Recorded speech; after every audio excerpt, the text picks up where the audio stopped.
Bienvenue à la Sunrise Success dans notre programme d'entrepreneuriat. Si vous vous êtes inscrit à ce programme, certainement vous voulez devenir entrepreneur. La question est, est-ce que tout le monde peut devenir entrepreneur? Il y a une réponse simple, c'est oui. Mais c'est la question que les gens posent. Vous savez, la personne qui cire les chaussures chaque matin et gagne peut-être des miettes, cette personne-là, c'est un entrepreneur.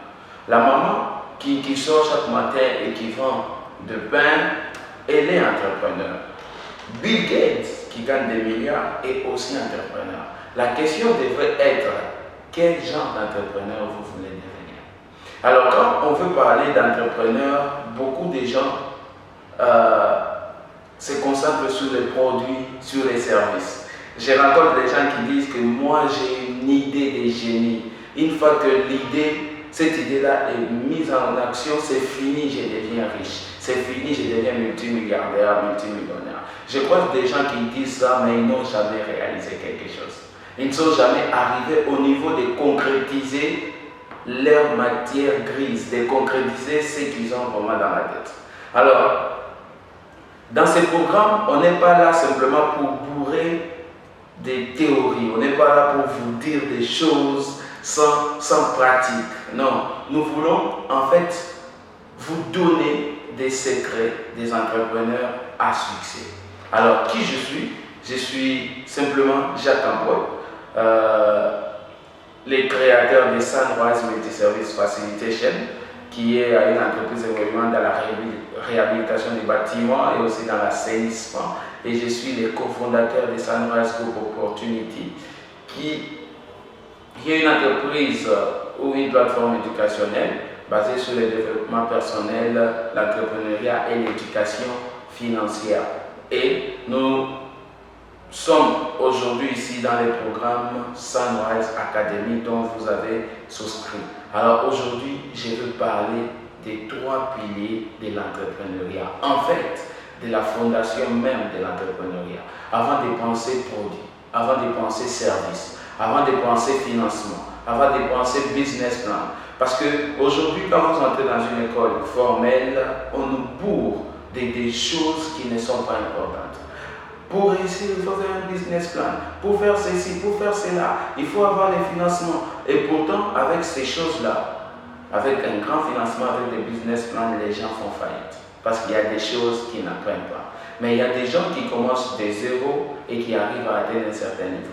Alors, sans plus tarder, passons sur les piliers de l'entrepreneuriat. Les 3 piliers importants pour commencer un business qui dure.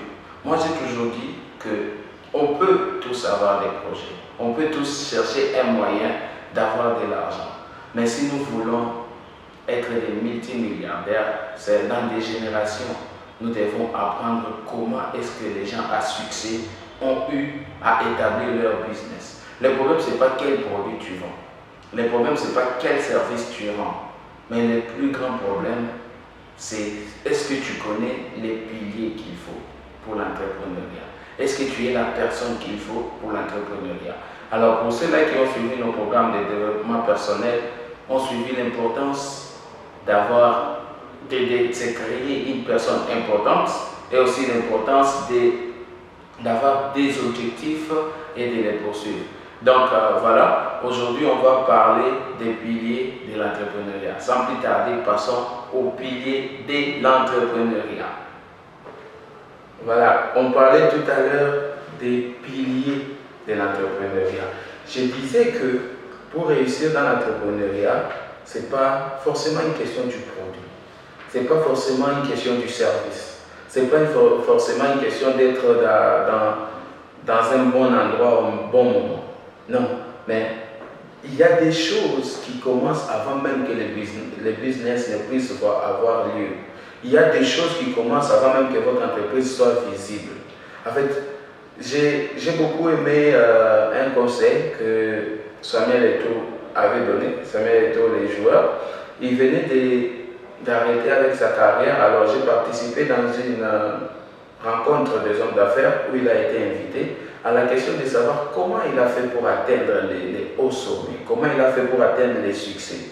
il a dit que très souvent, quand beaucoup de gens dormaient, lui, il s'est réveillé déjà à 4 heures et avant 6 heures, il courait jusqu'à 14 kilomètres.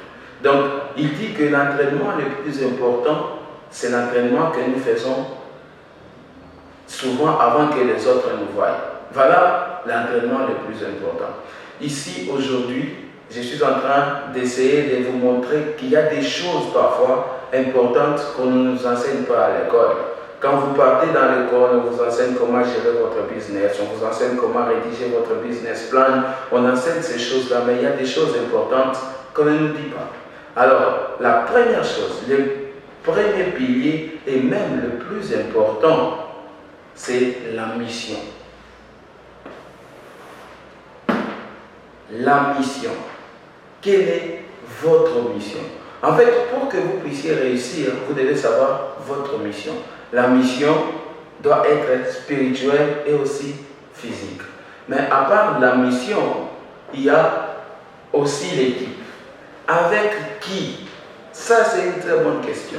Avec qui vous voulez faire votre business? Avec qui vous voulez évoluer? Parce que les affaires, c'est un sport d'équipe. Un est un nombre ou est un chiffre plus petit pour réaliser quelque chose. Si tu veux réaliser des grandes choses dans ta vie, pense à t'associer. Mais avec qui? Comment choisir? Votre équipe, ce sera la partie qui va suivre. Et après, maintenant, les leaderships. Très souvent, il y a des gens qui tombent parce qu'ils n'ont pas un leadership qu'il faut. Il y a des gens qui tombent parce qu'ils n'ont pas tout ce qu'il faut pour garder les caps, pour rester au-dessus. Alors sans plus tarder, moi j'aimerais parler de la mission. La mission.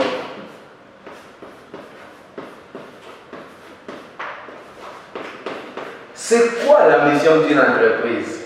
C'est quoi la mission? C'est quoi ta mission? Quand tu veux, je ne sais pas quel produit tu veux créer, je ne veux pas quel service tu veux, je ne veux pas dans quel système tu veux évoluer, je ne sais pas, mais la question, quel que soit ton produit, quel que soit le service, qu'est-ce que tu veux?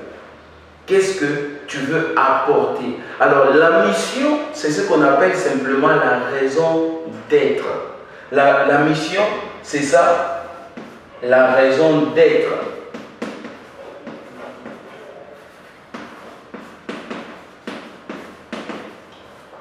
Comprenez mon écriture. Alors la mission, c'est ça, la raison d'être d'une entreprise. Qu'est-ce qui vous pousse à entreprendre? Voilà, vous devez déterminer votre mission. Alors la mission doit être spirituelle et physique. Je vais d'abord donner un exemple d'une mission physique. Peut-être c'est avoir $1 million, $1 million dans une année. C'est l'argent, mais est-ce que c'est une mission suffisante? Non. Si nous voulons créer une entreprise simplement pour avoir de l'argent, ce n'est pas vraiment suffisant.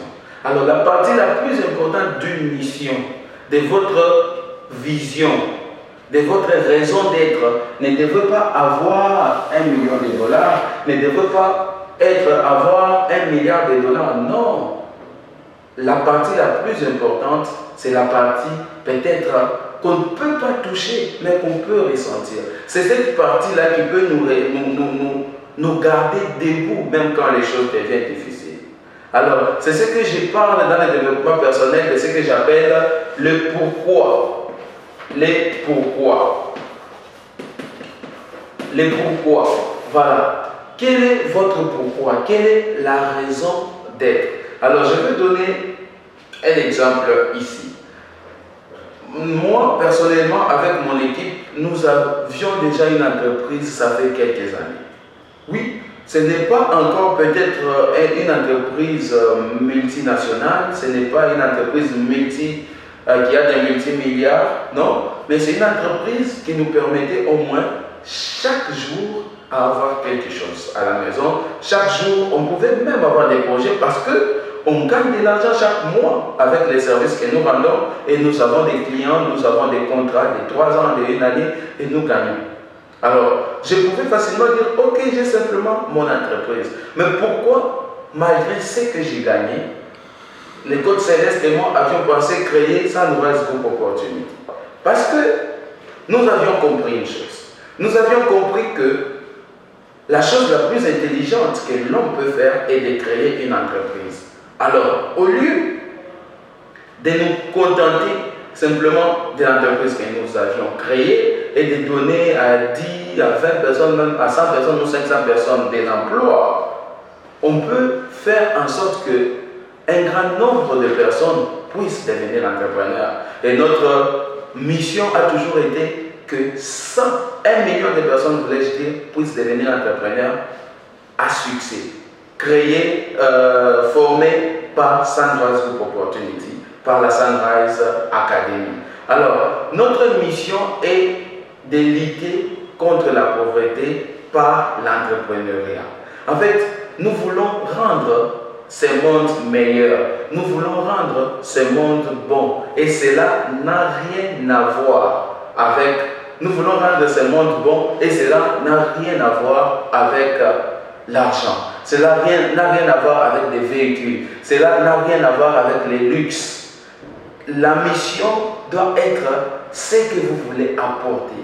Alors, quand les choses deviendront difficiles, quand les choses vont commencer à vous tourner, quand le monde sera un peu compliqué, il y aura simplement une question que vous pouvez vous poser qui va vous aider à rester encore au top. Est-ce que vous avez accompli la mission que vous vous êtes fixée? Est-ce que vous avez apporté quelque chose dans ce monde? Alors, quelle est la mission que vous avez? Alors, la mission doit être claire, suffisamment claire. Si vous n'avez pas encore suivi notre programme de développement personnel sur découvrir votre pourquoi, je vous envoie à suivre cette formation, comment se fixer des objectifs, comment déterminer son pourquoi, parce que c'est important que notre mission soit claire et forte. Parce que sans une mission claire et forte, on peut tomber. Sans une mission claire et forte, on peut faire faillite. Alors, avec une mission claire et forte, même quand on fait faillite, on connaît les chemins, on peut se relever. Alors, quelle est ta mission quand tu veux créer une entreprise? Quelle est ta mission? Que ce soit spirituelle et physique. Et la partie la plus importante, n'oublie pas, c'est la partie spirituelle de ta mission. La partie la moins visible, mais ce que tu ressens, ce que tu veux vraiment faire. La partie qui n'a rien à voir avec ton égoïsme. Alors, j'espère que vous avez aimé la première partie qui parle de la mission, le premier pilier, qui n'est pas le moindre, parce que c'est le pilier le plus important. Nous allons bientôt parler de l'importance de l'équipe. Nous allons aussi parler du leadership. Mais en attendant, n'oubliez pas de suivre notre formation sur comment découvrir votre pourquoi. Je suis le coach Jacques Campoy et c'est toujours un plaisir d'être devant et de représenter la Sunrise Academy. Et c'est avec vous que nous arriverons à changer ce monde. Merci.